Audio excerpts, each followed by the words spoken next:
Hello everyone, my name is Palak Patel. I am studying in PharmD third year. Today I am going to speak on the drug spironolactone.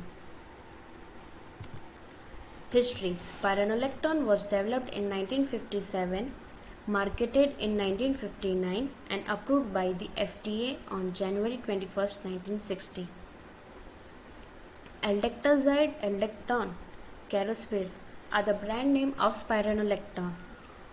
Class. Spironolactone is in a class of medication called aldosterone receptor antagonist. Spironolactone is a potassium sparing diuretic. It is also known as a water pill. So, what are aldosterone receptor antagonists? Aldosterone receptor antagonists, also called an anti-mineralocorticoid, are a class of drugs which blocks the effects of aldosterone. Aldosterone is the main mineralocorticoid hormone in the body and is produced in the adrenal cortex of the adrenal gland. Aldosterone increases sodium reabsorption by the kidneys, salivary glands, sweat glands and colon. At the same time, it increases the excretion of hydrogen and potassium ions.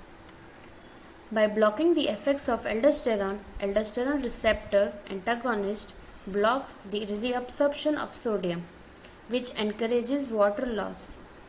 Consequently, this leads to a decrease in blood pressure and a reduction in the fluid around the heart.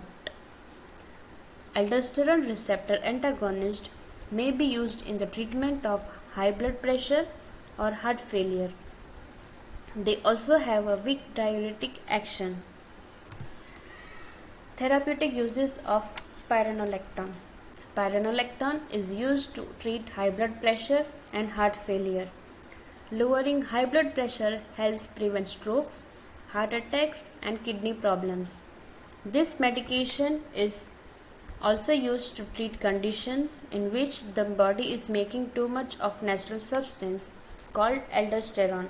This condition is known as hyperaldosteronism. It is also used to treat swelling, that is edema, caused by certain conditions such as heart failure or liver disease, by removing excess fluid or improving symptoms such as breathing problems. Mechanism of action. Aldactone and its active metabolites are specific pharmacologic antagonists of aldosterone, acting primarily through competitive binding of receptors at the aldosterone dependent sodium potassium exchange site in the distal convoluted renal tubule.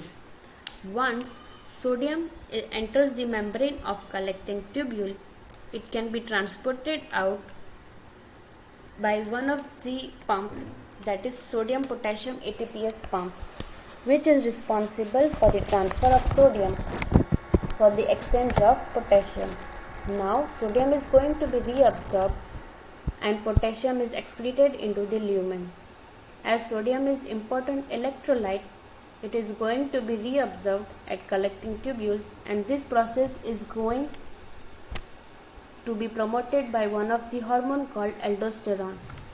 Aldosterone, which acts on the aldosterone receptor. So when aldosterone binds to the aldosterone receptor, it is going to increase the expression of sodium channels on the membrane, which promotes the sodium reabsorption. Spironolactone can block aldosterone receptor, thereby it prevents the action of aldosterone on the receptor.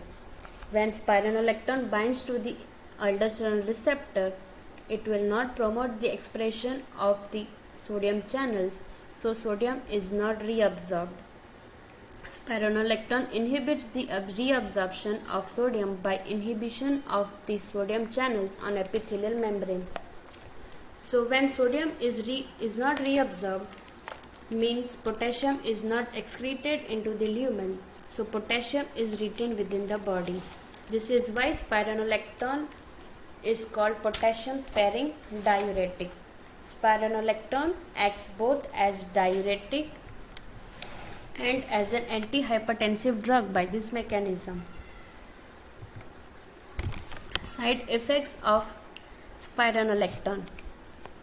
irregular menstrual cycle, thirst or dry mouth, stomach cramps, vomiting, nausea, dizziness, hyperuricemia, as spironolactone increases the uric acid levels which cause hyperuricemia, and hyponatremia, that is, it causes loss of sodium.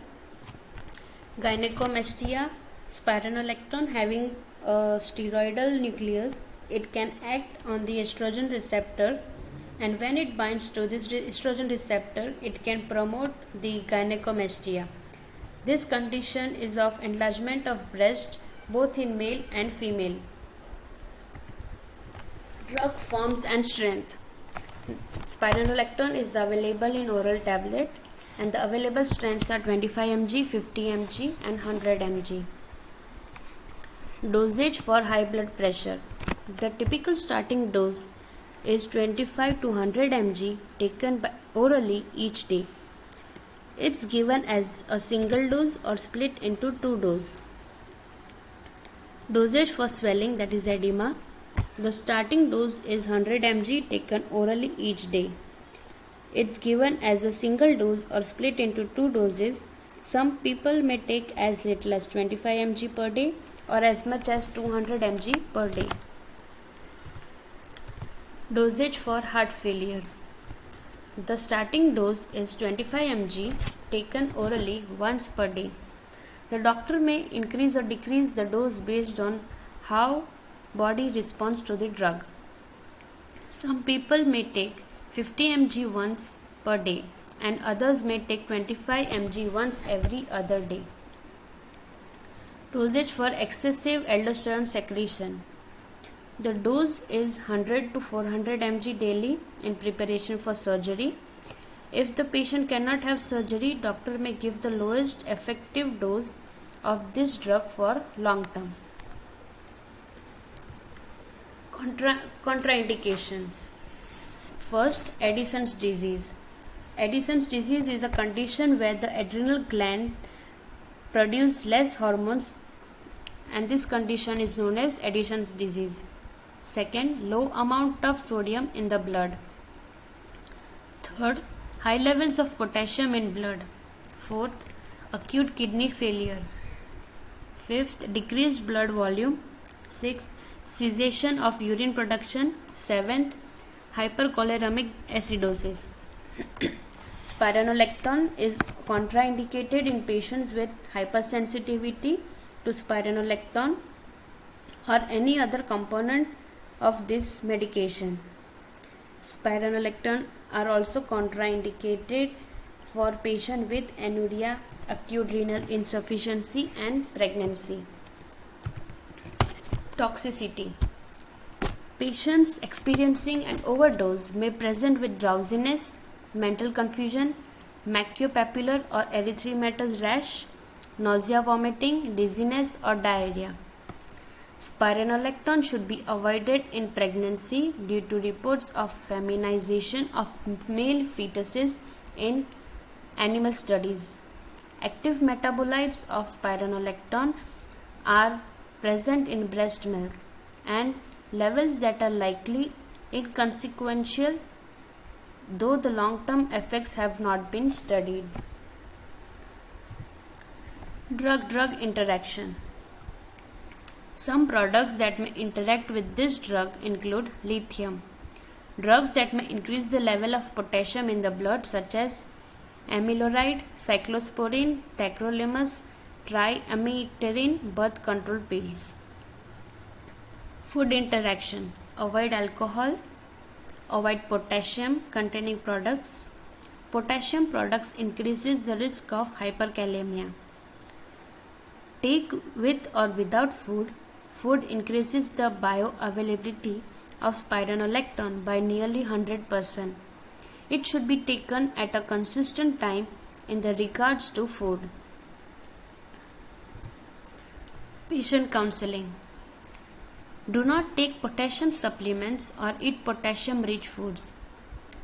Use caution with salt substituents because most contain potassium. Watch for signs of electrolyte balance. Potassium sparing diuretics should not be combined with one another or with potassium supplements.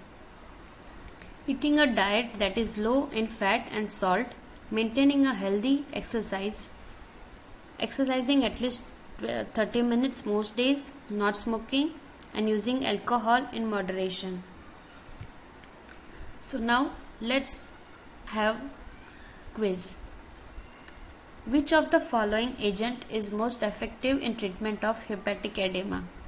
A. Chlorthalidone, B. Furosemide, C. Spironolactone. Answer is C. Spironolactone. Question 2. High levels of which hormone can lead to potassium levels in the blood? A. Testosterone, B. Aldosterone, C. Estrogen. Answer B. Aldosterone. Mechanism of action of spironolactone is through A. through osmotic effects, B. through enzyme inhibition, C. through interaction with hormonal receptors. Answer C. through interaction with hormonal receptors. Thank you.